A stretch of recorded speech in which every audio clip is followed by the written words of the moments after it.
Assalamualaikum warahmatullahi wabarakatuh. Perkenalkan, nama saya Luciani Pardi, BP 18101155110185. Baiklah, di sini kami akan mempresentasikan hasil diskusi kami yang berjudul Peradilan dalam Hukum Pajak. Apa itu keadilan? Keadilan pada hakikatnya adalah memperlakukan seseorang atau pihak lain sesuai dengan haknya. Yang menjadi hak setiap orang adalah diakui dan diperlukan sesuai dengan harkat dan martabatnya, yang sama derajatnya, yang sama hak dan kewajibannya, tanpa membedakan suku, keturunan, dan agamanya. Menurut WJS Purwadarminto, kata adil berarti tidak berat sebelah. Sepatutnya tidak sewenang-wenang dan tidak memihak hakikat dan keadilan dalam Pancasila, Undang-Undang 1945. Kata adil terdapat pada yang pertama yaitu Pancasila, yaitu sila kedua dan kelima. Yang kedua pembukaan Undang-Undang Dasar 1945, yaitu alinea kedua dan keempat. Yang kedua, keadilan di bidang perpajakan. Keadilan dalam perpajakan sudah diungkapkan oleh Adam Smith sejak lama pada abad ke-18. Adam Smith mengidentifikasi aturan perpajakan dalam bukunya yang pertama yaitu Equality on Taxation, yang masyarakat bahwa hukum pajak haruslah adil, merata dan tidak diskriminasi dalam menetapkan objek pajak dan pembenaan kepada masing-masing subjek pajak hendaknya seimbang dengan kemampuannya. Yang ketiga yaitu keadilan dalam perpajakan.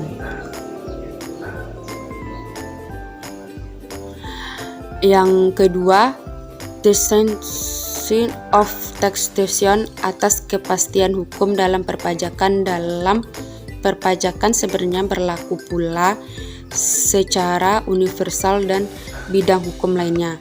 Aturan hukum pajak harus secara jelas dan pasti mengatur apa yang menjadi objek pajak, siapa yang menjadi subjek pajak, dan berapa tarif yang berlaku, bagaimana cara menghitung dan membayarnya, kapan batas waktu jatuh tempo pembayaran dan pelaporannya, dan regulasi lain yang diperlukan sehingga tidak ada celah dan peluang untuk mengelakkan diri dari pembayaran pajak serta tidak mengenal kompromi.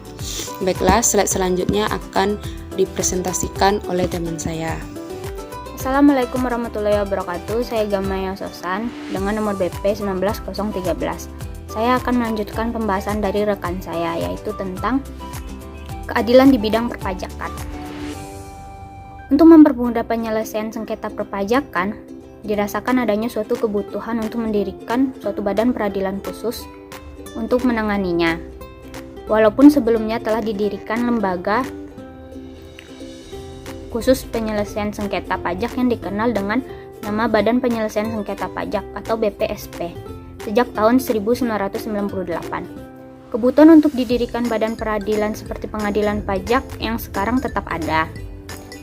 Dalam butir-butir pertimbangan pada Undang-Undang Pengadilan Pajak Nomor 14 Tahun 2002 dikatakan bahwa Badan Penyelesaian Sengketa Pajak belum merupakan badan peradilan yang berpuncak di Mahkamah Agung.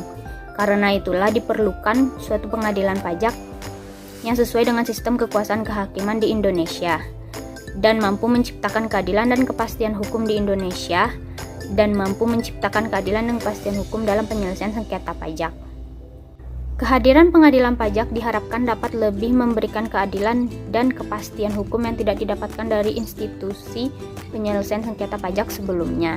Ekspektasi ini yang dicoba hendak dijawab oleh pengadilan pajak. Sejak berdirinya memang pengadilan pajak cukup diminati oleh para pihak yang bersengketa masalah pajak dan dianggap cukup menjanjikan sebagai suatu badan peradilan yang baru dibentuk dalam hal kepastian hukum. Pengadilan pajak di Indonesia yang sekarang merupakan hasil dari proses penyempurnaan dari Raad van Beroep in Belastingzaken atau MPP zaman Belanda. Awalnya Raad van Beroep in Belastingzaken setelah kemerdekaan dirubah menjadi MPP. Dalam perkembangannya, MPP memutuskan suatu sengketa terdapat dualisme dengan PT UN. Di sini timbul ketidakpastian hukum yang cenderung merugikan negara. Baru pada tahun 1997 muncul BPSP melalui Undang-Undang Nomor 17 Tahun 1997. Di sini sudah ada kepastian hukum. Keputusan BPSP sudah merupakan keputusan akhir yang bersifat tetap dan tidak bisa lagi dilakukan upaya ke PT UN. BPSP ternyata masih ada kekurangan dan kemudian disempurnakan dengan Undang-Undang Nomor 14 Tahun 2002, diubah menjadi Pengadilan Pajak. Contoh sengketa pajak. Salah satu TNC yang bergerak dalam bidang jasa dan produk internet adalah Google. Google resmi membuka kantor perwakilan yang berkedudukan di Senayan, Jakarta dengan nama PT Google Indonesia pada tanggal 15 September 2011. Perusahaan transnasional yang berbentuk perseroan terbatas memiliki kekayaan sendiri yang terpisah dari kekayaan pengurus atau pendirinya. Segala kewajiban hukumnya dipenuhi dari kekayaan yang dimilikinya itu. PT Google Indonesia menggunakan transfer pricing untuk menggelapkan pajak dengan cara mentransfer laba yang didapatkan di Indonesia ke Google Asia Pasifik di Singapura. Hal ini disebabkan karena pajak perusahaan yang dikenakan oleh negara Singapura sebesar 17%, sedangkan di Indonesia sebesar 25%. Selain di Indonesia, Google terjerat kasus yang sama di beberapa negara lainnya seperti Italia, Prancis, dan Inggris. Berikut pembahasannya. Direktur Eksekutif Center for Indonesia Taxation Analysis atau CITA, Justinus Praswoto menyatakan bahwa untuk menyelesaikan permasalahan ini sebaiknya melalui jalur negosiasi dan membentuk aturan perpajakan bagi perusahaan over the top atau OTT. Penghindaran pajak yang dilakukan Google disebut penghindaran pajak secara yuridis. Wajib pajak meloloskan diri dari unsur-unsur yang dapat dikenakan pajak, tetapi tidak nyata-nyata dengan penahan diri atau penggunaan surogat, melainkan diatur atau dirumuskan sedemikian rupa, sehingga pajak tidak dapat menimpanya lagi. Dalam hal demikian dikatakan bahwa ada penghindaran secara yuridis. Pada bulan April 2016, Direktorat Jenderal Pajak mengirimkan surat pemeriksaan resmi kepada Google Asia Pasifik. Surat tersebut berisikan keharusan Google untuk merubah statusnya menjadi bentuk usaha tetap atau BUT dan membayar pajak sesuai dengan peraturan-peraturan yang berlaku di Indonesia. Pertemuan negosiasi pertama pada bulan Juni 2016 antara Google dan Dirjen Pajak berjalan lancar. Dengan hasil, Google setuju untuk memenuhi seluruh kewajibannya membayar pajak sesuai dengan peraturan yang berlaku di Indonesia. Pada pertemuan kedua, Google mulai mengelak dan akhirnya mengirimkan surat kepada Direktorat Jenderal Pajak yang menyatakan Google Asia Pasifik menolak untuk mendirikan BUT, sehingga Google Asia Pasifik tidak wajib untuk membayar pajak di Indonesia. Surat tersebut juga berisikan Google Asia Pasifik menolak untuk diperiksa oleh Dirjen Pajak. Baiklah, saya akan melanjutkan pembacaan dari rekan saya, yaitu penyelesaian sengketa pajak. Kendala dalam peraturan di Indonesia, tepatnya Peraturan Menteri Komunikasi dan Informasi Nomor 1 per Menkominfo 1/2010 tanggal 25 Januari 2010 tentang penyelenggaraan jaringan telekomunikasi serta Surat Edaran Menteri Komunikasi dan Informatika Republik Indonesia Nomor 3 Tahun 2016 tentang penyediaan layanan aplikasi dan atau konten melalui internet over the top. Atas dasar adanya kekosongan hukum tersebut, pemerintah tidak dapat memaksakan secara hukum Google untuk merubah statusnya menjadi BUT.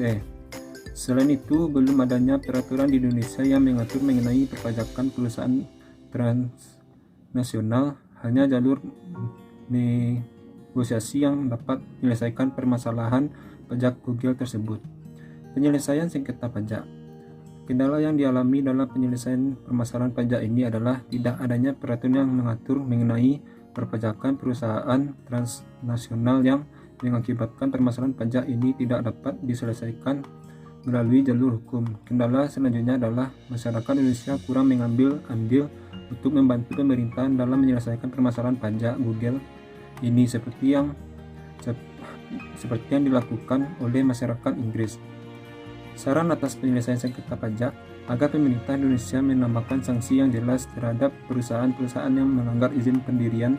Pemerintahan juga sebaiknya membuat peraturan mengenai perpajakan perusahaan transnasional serta mengajak masyarakat ikut serta dalam menyelesaikan permasalahan pajak Google. Agar pemerintah Indonesia lebih ketat dalam mengawasi perizinan perusahaan-perusahaan baik nasional maupun internasional yang berdiri di wilayahnya. Baiklah, sekian hasil dari kelompok kami. Terima kasih. Assalamualaikum warahmatullahi wabarakatuh.